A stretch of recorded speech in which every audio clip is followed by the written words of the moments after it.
اعوذ باللہ من الشیطان الرجیم بسم اللہ الرحمن الرحیم۔ حضرت مالک بن دینار کا مشہور واقعہ۔ ایک شخص نے حضرت مالک بن دینار رضی اللہ تعالیٰ عنہ سے دریافت کیا، آپ نے دنیا سے غائب ہو کر راہ مولا کیسے اختیار کی؟ اس کا سبب کیا ہے؟ انہوں نے فرمایا، میں ایک نہایت ہی شرابی انسان تھا، ہر وقت شراب میں دھت رہتا تھا، صبح سے شام تک شراب میں ڈوبویا رہتا تھا۔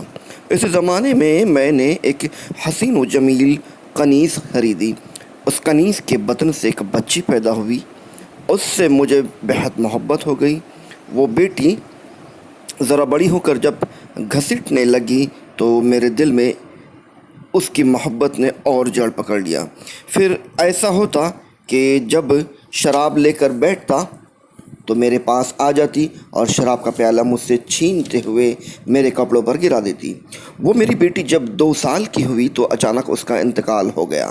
اس کی موت کا غم نے مجھے بہت ہی بدحال کر دیا۔ شب برات یعنی 15ویں شعبان آئی، جمعہ کی رات بھی تھی۔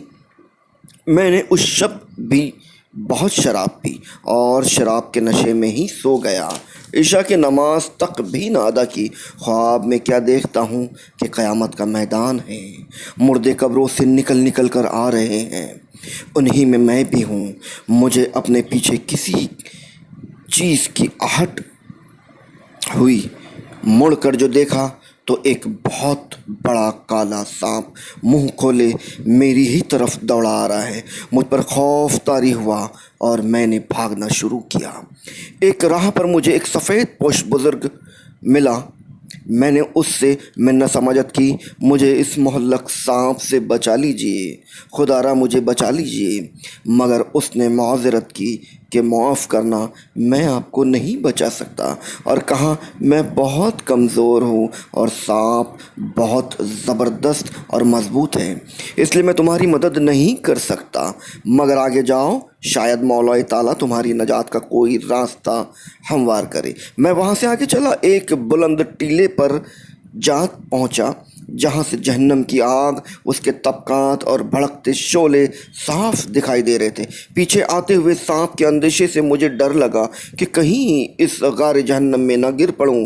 اتنے میں نے غیب سے ایک آواز سنی، پیچھے ہٹ جاؤ، دوزخی نہیں ہو، تم دوزخی نہیں ہو۔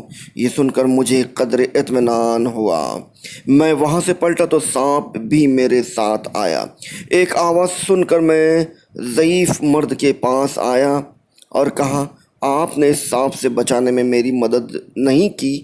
ضعیف مرد نے میری بات سن کر رونے لگا، میں تو ضعیف و ناتواں ہوں، مگر تم اس ٹیلے پر چلے جاؤ جہاں اہل ایمان کی امانتیں رکھی ہوئی ہیں، اگر تمہاری بھی کوئی امانت ہوگی تو اس سے تمہاری ضرور مدد ملے گی۔ میں ادھر بھاگا پہنچا اور ایک گول پہاڑی تھی، اس کے اندر بہت سے دروازے تھے، دروازوں پر ریشمی پردے لٹک رہے تھے، ہر دروازے پر موتی اور یاقوت جڑے ہوئے تھے، سونے کے پٹ لگے ہوئے تھے۔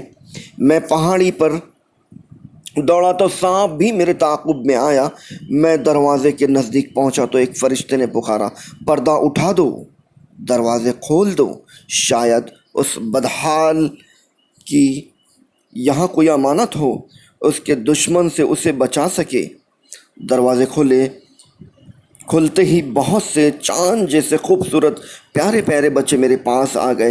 اتنے میں سانپ بھی میرے قریب آ گیا۔ بچوں میں سے ایک نے چیخ مار کر کہا، سب کے سب جلدی پہنچو۔ سانپ تو اس کے قریب آ گیا۔ اسی اثنا میں میری بیٹی بھی وہاں آ گئی اور مجھے دیکھتے ہی رو پڑی اور بولنے لگی، بخدا یہ تو میرے باپ ہیں۔ یہ کہہ کر بجلی کی سرعت کے ساتھ ایک نورانی جھولے میں میرے پاس آ پہنچی، پھر اپنا بایاں ہاتھ میری داہنی جانب بڑھایا جسے میں نے پکڑ لیا، پھر اس نے اپنا دایاں ہاتھ سانپ کی طرف بڑھایا تو وہ پیچھے ہٹ نکلا، پھر اس نے مجھے بٹھایا اور خود میری گود میں آ بیٹھی اور میری داڑھی پر ہاتھ پھیر کر بولنے لگی، کچھ عربی کے آیات پڑھنے لگی جس کا ترجمہ یہ تھا، کیا وہ وقت نہیں آیا ایمان والوں کے لیے کہ ان کے دل جھک جائیں اللہ کی یاد میں اس حق کے لیے جو نازل ہوا۔ میں یہ سن کر آپ دیدہ ہو گیا۔ میں نے پوچھا، اے بیٹی، تم یہاں قرآن مجید بھی جانتی ہو؟ تم عربی اتنی اچھی اور روانی سے کیسے بول لیتی ہو؟ بیٹی، ہم لوگوں کو آپ لوگوں سے زیادہ اس کا علم ہے۔ باپ کہنے لگا، تو بتاؤ یہ سانپ جو مجھے دوڑا رہا ہے کیا یہ مصیبت تھی؟ بیٹی، یہ آپ کا برا عمل ہے۔ آپ نے انہیں اتنا مضبوط اور توانا اور مضبوط بنا دیا کہ آپ کو جہنم میں لے جانا چاہتا ہے۔ باپ، یہ بزرگ مرد کون تھے؟ بیٹی، یہ آپ کا نیک عمل تھا جسے آپ نے اتنا کمزور، اتنا نحیف اور اتنا ضعیف بنا دیا کہ آپ کے عمل کے بد سے ٹکرانے کی وجہ سے اس میں قوت اور طاقت ہی نہ رہی۔